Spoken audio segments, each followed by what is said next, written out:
Hello, everybody, and welcome to another episode of Encourage Mindset. I'm your host, Ethan Vandehive. And we have a special guest with us today. We have Merrick Calmer.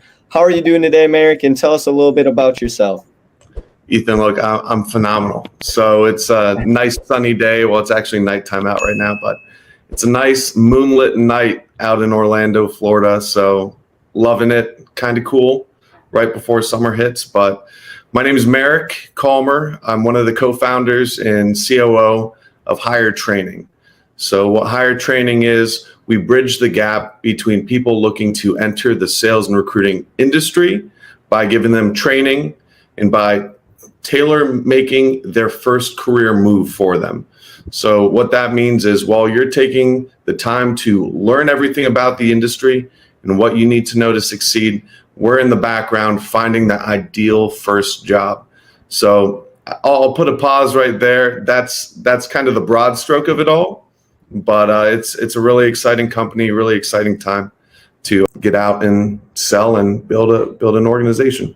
Absolutely. And that's honestly the nice thing about what you kind of said. You're from Orlando. We're doing this at home. I'm from Wisconsin. I'm in the Eau Claire area. So it's nice where we can kind of have stuff like this where you can get people from all over the world. So once again, awesome to have you on. And it seems like you're doing something great with your company. So proud of you. And today we're going to be diving in on mindset and motivation. So our first question that we have for you to answer is, how do you motivate yourself to get work done after trying many things and failing over and over again? Okay. The way I look at success, it's a puzzle, right? And not all the pieces are triumphs. Mm-hmm. Some of the pieces that it takes to make the bigger picture are going to be trials. They're going to be made of failures. You're going to be trying things and you're going to realize that, maybe you weren't doing the best job in X, Y, or Z.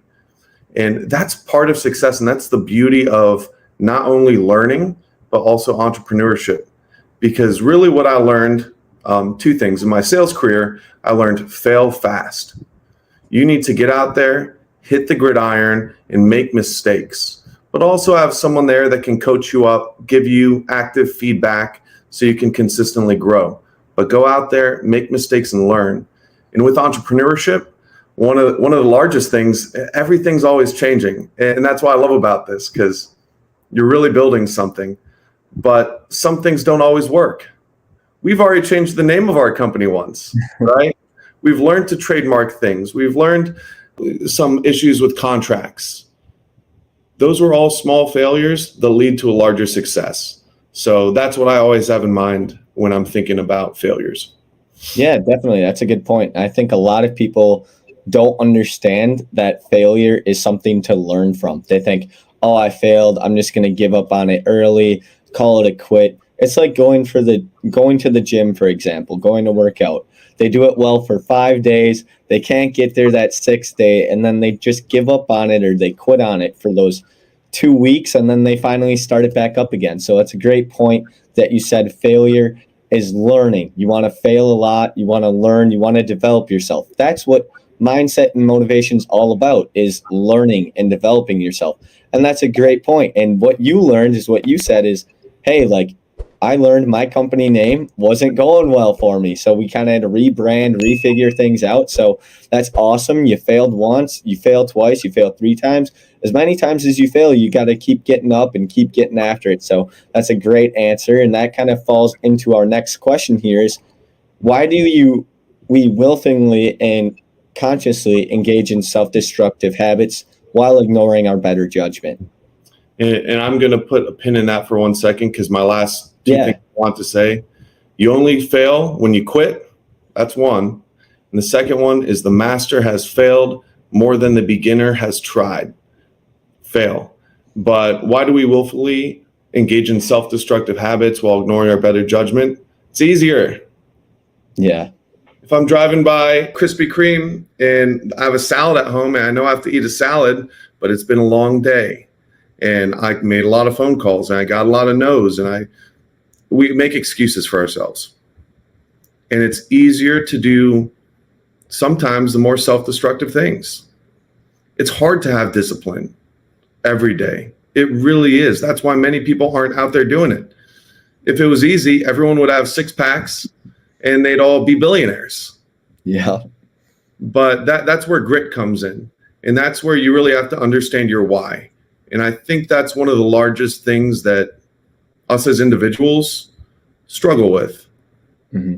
It's knowing what your why is accurately. And there are some people that don't even get to that point.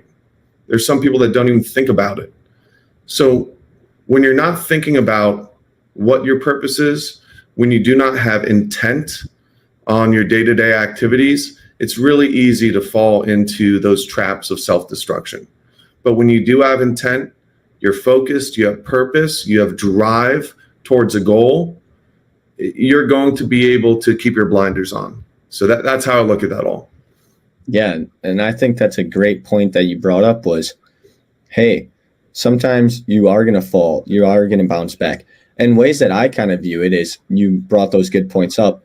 Way that I figured out how to solve some of my fallbacks or my fails or my learning curves is through a buddy system. I mean, for example, everyone tries or goes to a gym to work out. So for myself, I have roommates. I'm in college, so we have a nice buddy system going right now. It's like, hey, I need to get up at 6 a.m. and I'm going to help you get up at 6 a.m. as well. And we're going to then accomplish our goals, go to the gym, and have a good rest of your day. Like you said, some people ignore all of that stuff and they think that, wow, okay, I messed up a couple times or it's not working well for me and I'm just going to give up. And that's where a lot of self-destructive habits then form because they just give up too easily. And that's something you brought up. And that's something I always try to bring to light. So good points there. Well, and the third question we have for you is, how do you sustain self-motivation when you suffer a setback toward your goals? So I was going to say messing up is fine. I've definitely stopped at Krispy Kreme before, and I've definitely missed the gym before. But when you have a purpose, that creates priorities. And when you have priorities, you could set accountability. And then that's kind of the triangle where you could push forward and build something that you want. Sorry, I keep backtracking. So there's no, perfect. Keep doing it. But yeah, right, I'll put the question now, back up for you. Yeah, I'll put the question back up for you. Absolutely. So the question is, how do you sustain self-motivation when you suffer a setback toward your goals? Part of it is just looking back at how far I've come. I think that's one of the largest things that when I'm down, because if you are going to go become an entrepreneur, become a top salesman, if you're going to do anything, become a doctor, become a lawyer, anything really worthwhile and difficult in life, there will be setbacks. And the two things you have to always remind yourself of are how far you've come and the end of the day goal. Mm-hmm. I always like to view things as, you're either going to pay now or pay later. The bill is always going to be due. But I would rather work really hard right now, push my limits, even if I'm not feeling it. It's 8:35 on a Thursday. There are people out already doing stuff. I'm going to get back to work after this because I know that when I'm 50, I don't want to face those setbacks. But right now, I will persevere and push through those setbacks because I've come too far to fail. Yeah, absolutely. Great points. And I think that's one way that I kind of see resemblance in you and myself is once we get there, we just want to stay there, stay driven, and keep going. I mean, yes, there is fallbacks, and yes, you'll have hard times. But I mean, at the end of the day, it comes down to, like you said earlier, determination and the self-motivation and being driven. So I think that is a great point that you brought up.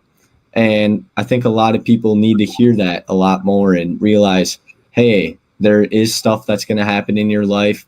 It can be financially, it can be personally, it can be even through a friend or whatever it is. And at the end of the day, you are you, and you got to do what's best for you and what's right. And sometimes it is still driving through those things. Yes, life is going to be like a roller coaster, but you got to somehow handle it all. And that's what everyone's trying to do. So great points there. And I really appreciate that answer. And I think the fourth question we have for you, and the final question is, what is your best advice on keeping focused on important matters when the distraction in our lives are constant? Since we kind of talked about it, there are a lot of distractions.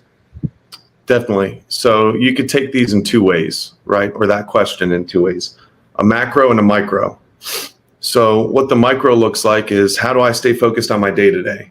And I had a friend, an old fraternity buddy. He is now flying jets. So for the armed forces, thank you for your service, Dale Bernstein. I'll at you. And he told me one day that whenever he gets to work, he puts his phone in a separate container, in a separate shelf, in a separate drawer, and he doesn't look at it. And look, I get it for anyone like yourself or like me that is on LinkedIn a lot. We're being fed these notifications. I just got one now, right? Someone wants your attention, but you really do have to block your time out at a micro level and just push away the distractions. So I literally map out my day hour by hour every day. Stuff changes. I'll move it around on my calendar, but I make sure that each hour, each moment has intent.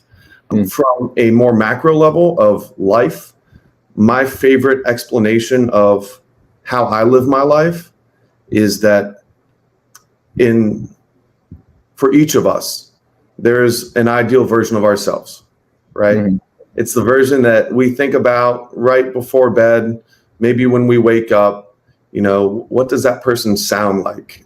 Who are they? What role do they have in the community? What relationships do they have? What job do they have?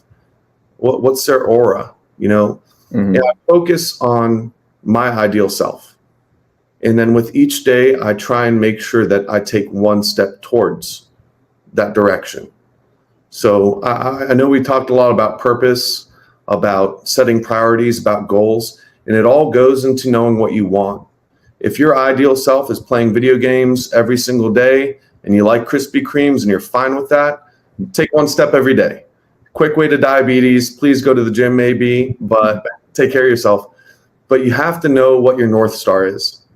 And the reason why this pertains to the question is because if you don't know what your North Star is, you're always going to fall towards distractions. Yeah, absolutely. We just had a meeting last night for my student organization I created called E3, and ours was, rather than a North Star, it was, what is your tennis ball? So that was a pretty cool analogy right there. So I want to hear the tennis ball. Let's hear it. What's my tennis ball? Well, what's your tennis ball, and then what was the analogy? Okay, yeah, absolutely. So basically, I view my tennis ball as public speaking, right? So there's ups and downs on it, and that's kind of the way we viewed a tennis ball last night. Is there's back and forth. There's a back and forth motion between the tennis ball between the players, and therefore, but the way our guest speaker said it last night, and I'll give a shout out to Tim. Tim said, he kind of put it in the dog analogy, is when a dog sees a tennis ball, they go crazy for it, and they want you to play catch, and they want you to throw it, and they'll go get it, and they're so happy. So what is your tennis ball that makes you so motivated and so happy and excited to go do it? And for me, usually public speaking is a fear for so many people. And it's like, no, for me, I will love to shine in the moment. I will love to go talk about something. I will be the leader of the group if I need to be, because I just love to talk to people. And that's one of the reasons why I give school tours at our school. I just love to do it. So that was a little bit of our tennis ball analogy last night. Yeah, that makes total sense, man. And just adding to that, it's about what excites you. So the other co-founder of Higher Training, we have a lot of talks about, what brings excitement to you? What gets you out of bed in the morning? What makes you engaged to make a difference in the world? And for us, it was really teaching. It's teaching and imparting what we know from our careers to bolster other people up. Because the thing that gets me going, it's helping people. If I can raise your belief in yourself and bring you to a point of confidence that you never thought you could get into, that's a win for me. So that's what we're looking to do at Higher Training, and that's our goal. Merrick, have you ever read, since you want to really I've teach never and read. people. I've never read in my life. Okay, well, I'm going to recommend you read The Go-Giver by Bob Burg and John Mann. It's the book that kind of changed my views on leadership and how I want to eventually become my best self possible. It's basically just about you want to give rather than always take. And I think during the pandemic and the whole how the world is just kind of gone, a lot of people have realized, oh my gosh, giving needs to be way more important right now. We need to help others. We need to just do what we can to make the world a better place. And it's something that kind of made me open my eyes a bit, and a book I will continue to plug with because it changed my life and my perspective on things. So I always try to share it. Well, yeah, we look how we teach that in our course, because there are some salesmen, there are some recruiters that they just take. Hey, Ethan, can I have a moment of your time? Can I steal 5 minutes of your time? Horrible. It's all about giving value, right? If you think of your prospect or the people you're talking to, maybe in your audience, in your case, as a bank, it's all about making deposits before you make withdrawals. Mm-hmm.